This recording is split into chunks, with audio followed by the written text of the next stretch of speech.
يا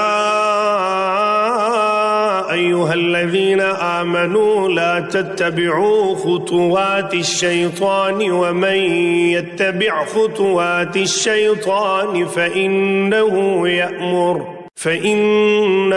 يأمر بالفحشاء والمنكر ولولا فضل الله عليكم ورحمته ما زكى منكم من أحد أبدا ولكن الله يزكي من يشاء والله سميع عليم या अय्युहल्लज़ीना आमनू ला तत्तबिऊ खुतवातिश शैतान, अहले ईमान शैतान के नक्शे कदम की पैरवी न करो। वमन यत्तबि खुतवातिश शैतान, जो कोई भी शैतान के नुकूश पा की पैरवी करेगा फ़इन्नहु यामुरु बिल फ़हशाइ वल मुनकर, तो शैतान तो उसे हुक्म देगा, वो तो हुक्म देता है बेहयाई का और मुनकर का, बुरी बात का। वलौला फ़ज़्लुल्लाहि अलैकुम व रहमतुहु, और अगर न होता अल्लाह का फजल और उसकी रहमत तुम्हारी शामिल हाल, मा ज़का मिनकुम मिन अहदिन अबदा, तुम में से कोई एक इंसान भी कभी पाक ना हो सकता। अल्लाह ताला का फजल है, अल्लाह की रहमत है। एक शख्स से गलती हो जाती है, अल्लाह पर्दा पड़ा रहने देता है तो उसके अंदर इस्लाह का मादा पैदा हो जाता है। एक दफा आदमी नंगा हो जाए तो फिर ढीठ हो जाता है। इससे यह कि अल्लाह ताला जो है इन चीजों के अंदर उसकी बड़ी हिकमत है कि अगर कोई गलती हो गई है फौरन नहीं पकड़ता, वो उसको मोहलत देता है, इस्लाह करे। वलौला फज़्लुल्लाहि अलैकुम व रहमतुहु, अगर न होता अल्लाह का फजल तुम पर और उसकी रहमत, मा ज़का मिनकुम मिन अहदिन अबदा, तुम में से कोई भी कभी नेक और पारसा न बन सकता और पाक न हो सकता। वलाकिन अल्लाह युज़क्की मन यशा, बल्कि ये तो अल्लाह ताला ही पाक करता है जिसको चाहता है। वल्लाहु समीउन अलीम, अल्लाह समीउ अलीम है। या अय्युहल्लज़ीना आमनू ला तत्तबिऊ खुतवातिश शैतान, those of you who claim to believe, don't follow the footsteps of shaitan. Now spreading rumors is equivalent to the footsteps of shaitan. وَمَنْ يَتَّبِعْ خُطُوَاتِ الشَّيْطَانِ, and whoever would follow the footsteps of shaitan, فَإِنَّهُ يَأْمُرُ بِالْفَحْشَاءِ وَالْمُنْكَرِ, then know that he commands to fahsha, he commands to shamelessness, lewdness, vulgarity, indecency, and evil deeds. And munkar also means unheard of evils. Munkar means evil in and of itself, nobody thinks it's good, but munkar comes also that which is denied. In other words, nobody's ever seen it before, I deny that this could even exist. So what happens in our society? Let's look at how this applies, right? We have a society in which more and more globally fahsha is becoming, commonplace. And I mentioned before the industry that's behind it. An entire industry is behind it. And it's entered homes, it's entered schools, it's entered workplaces, it's entered every walk of life. Now when shaitan's command is being followed in one, al-fahsha, then his other commands are also followed. In other words, he gains authority over you. And look at the progression. And this progression is mentioned elsewhere in the Qur'an, like for example in Baqarah. Whoever follows the footsteps of shaitan, now who's in control? The follower, because he's following. He could stop following if he wants. فَإِنَّهُ يَأْمُرُ بِالْفَحْشَاءِ, then shaitan commands to fahsha. When somebody commands, who's in a position of authority now? Shaitan is. You started following him a little, and actually you handed him the authority, and it's like he put shackles on you, and now he makes you follow. You can't even help yourself. He creates addictions in you. And then you'll end up, in that kind of society, you'll end up committing crimes that are unheard of, unspeakable crimes. Crime has always been there in human society.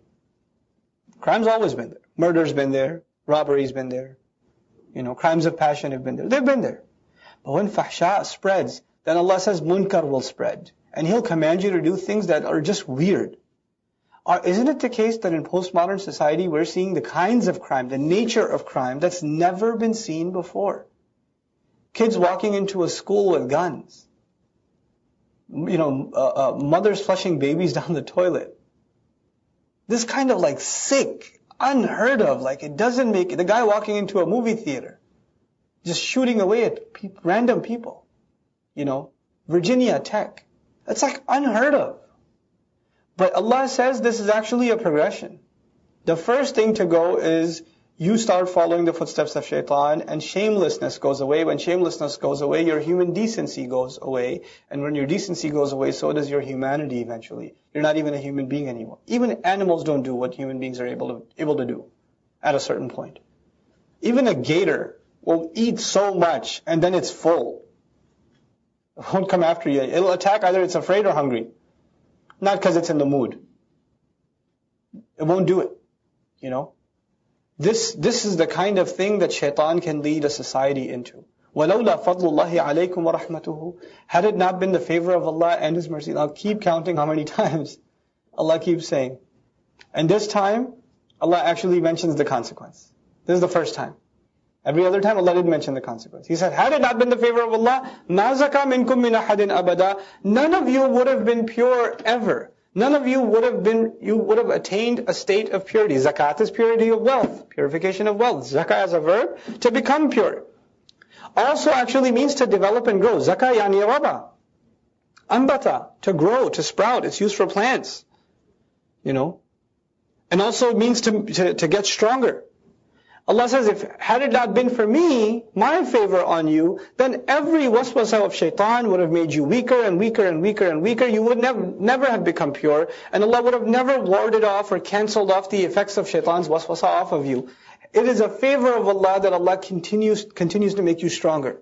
It gives you the opportunity. Also, zakah here means none of you would have been pure, meaning the waswasa of shaitan in this matter. In the matter of attraction between men and women. And fahsha is so strong that none of you would have been able to resist it. It's a favor of Allah that He gave you the strength of iman that holds you back. The same burhan that was given to Yusuf alayhi salam. مَا زَكَى مِنْكُم مِّنْ أَحَدٍ أَبَدًا. None of you would have ever been able to stay away. So without iman, guarding your chastity becomes impossible. Impossible. Somebody says, I'm saving myself. Not going to happen. You're going to cave in. You're going to cave. Because iman isn't there. Iman is supposed to be a protection from these things. Now what activity do we do every day that protects our iman? Salat. What does Allah say about salat? Inna salata tanha anil ahsha wal munkar. Salat protects against shamelessness. Why does He say that? Because without iman, ma zaka minkum min ahadin abadan. وَلَكِنَّ اللَّهَ يُزَكِّي مَن يَشَاءُ. However, Allah cleanses, purifies, dignifies even whoever He wants. And when Allah purifies somebody, then they will remain pure. All of us want that gift to happen. That's why Allah says, لَا تُزَكُّوا أَنفُسَكُمْ بَلِ اللَّهُ يُزَكِّي مَن يَشَاءُ. Don't declare yourselves pure. Don't think, I'm above the temptation. I don't have that problem. You don't have to give me this advice. These ayat of Surah An-Nur, they're not about our MSA. They're not about our masjid. Let's give this advice to someone else. We're strong Muslims, mashallah. We attend conferences. You know, we don't need this advice. Allah says, don't declare yourself pure. Allah purifies who He wants. You know, why are they judging us like that?